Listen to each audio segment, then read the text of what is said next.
Welcome back. I'm Tim Erlander with the Republican Roundtable, and with me once again is my co-host, Mark Sullivan. Mark, it's good to see you again. Good to be back, Tim. And our special guest is Andy Cilek, the Executive Director of the Minnesota Voters Alliance. We're going to hear about that in just a minute, Andy, but I think first of all, we'd like to know a little bit about you. Give us some of your biographical details. Well, my name is Andy Cilek. I'm a resident of Eden Prairie. My first 40 years of my life, I lived in St. Paul. I'm from the Highland Park area. I spent 4 years in the Marine Corps after high school, and then I decided not to make it a career and pursue civilian life. And I've been pretty much in the entrepreneurial venture capital arena for the past 15 or so years, 20 years, and now I spent quite a bit of time on politics and election issues, and that's kind of what, just some long battles with the IRS back in the 1990s is what really got me to start paying attention to politics.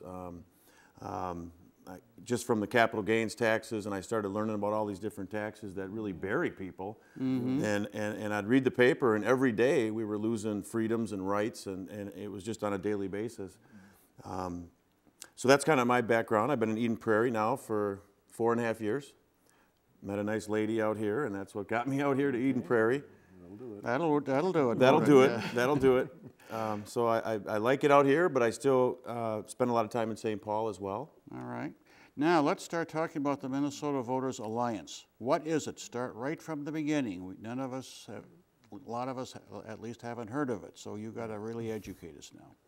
Okay, well, it goes back a little ways. Back in about 2001, I woke up one morning, grabbed the newspaper, and it said, Jay Beninoff to face off against Randy Kelly in the mayor's race general election in St. Paul. And the first thing that caught my attention was, how can you have two Democrats in the general election? Something just doesn't seem right here. And I was grabbing a cup of coffee at the gas station right over by St. Thomas. I lived by the University of St. Thomas. In fact, I worked there for about 8 years. And one of the sisters, Sister Marie, I believe her name was, she was paying for her gas. And I knew the people that worked there, and I said, well, how can you have two Democrats in the general election? You know, just chit-chat and politics. And Sister Marie looks over, and she had recognized me, and she said, Andy, that's because they're nonpartisan. And I was a little bit confused by the word nonpartisan. I didn't know what it meant. And I looked across the street, and there was a huge sign for Jay Beninoff for mayor, and it said underneath, DFL labor endorsed.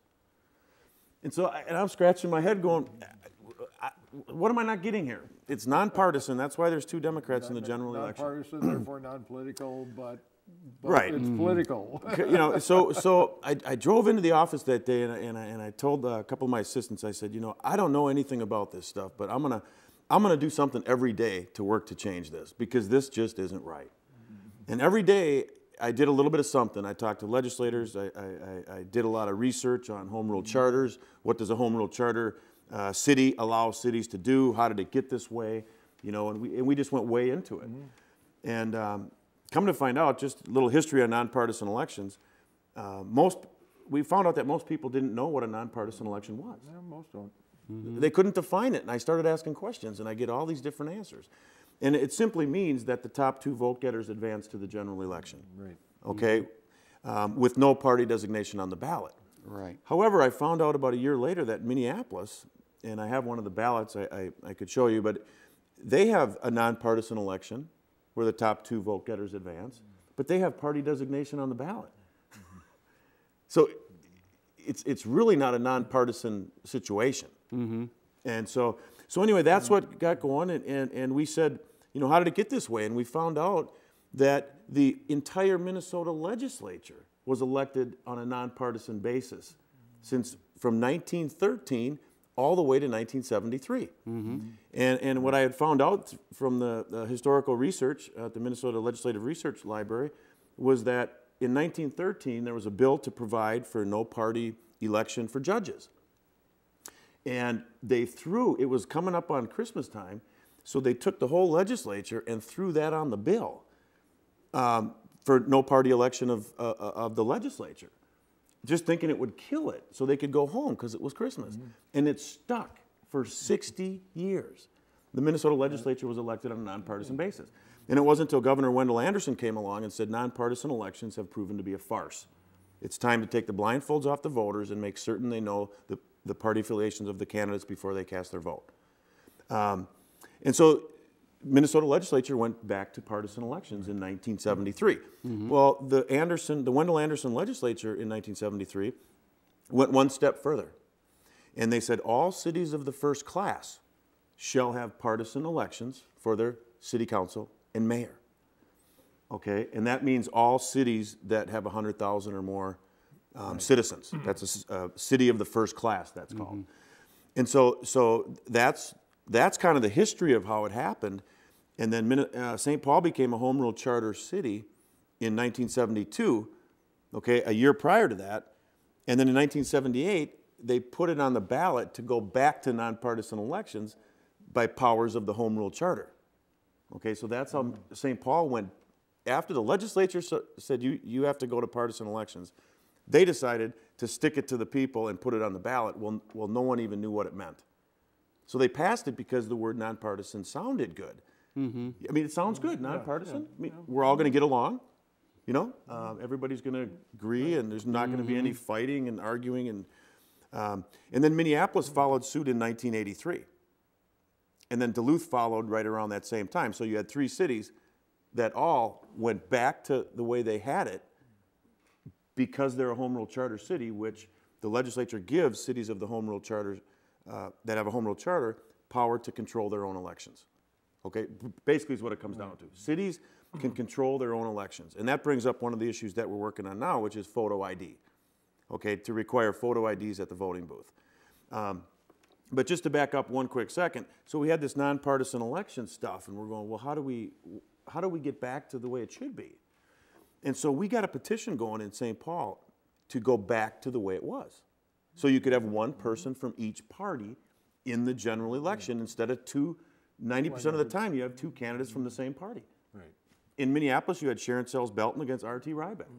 You know, I mean, so Yeah, real choice there. So right, you see so what we said is no, let's have one from each party. And the Republicans wonder why they never win. Well, they don't even. They're not even 90% on the of the ballot. time, they're not even on the ballot. You can't win if you can't get on the ballot, yeah. Right.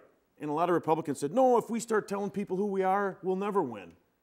I mean, and that's a ridiculous notion because it's almost like if you don't tell somebody who you are, how are they going to know what your product is?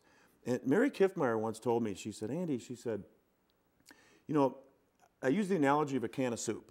It's like the Democrats have a horrible tasting product, but a really nice label. Right. And the Republicans have a much better product with a horrible label. I mean, they don't even believe and they should put a label on it to begin with. So I think the whole Republican brand takes a hit. When the whole Politico in the major cities where all the media is, when the Republican leadership is running from their name. I mean, they're not willing to stand up and say who they are. So anyway, long story short, we turned in 5,500 signatures to St. Paul to put it on the ballot, to have party designation on the ballot, and to allow one candidate from each party advance to the general election is what we did. Right. Well, we had to rush it. We had to turn it in early. We wanted to get about 7,000 signatures because you needed 5,100. So you want to go over because there's a lot that come on. Yeah, right. Right. We turned it in early. We had to make a decision as a group to do that because instant runoff voting, I don't know if you've heard too much about instant runoff voting. It just passed in Minneapolis. They just used it. St. Paul just passed it. It's pretty much far left groups that are pushing it, like Acorn, Al Franken, all the way down the line. League of Women Voters, Star and Tribune, these people are all supporting this. It's a ranking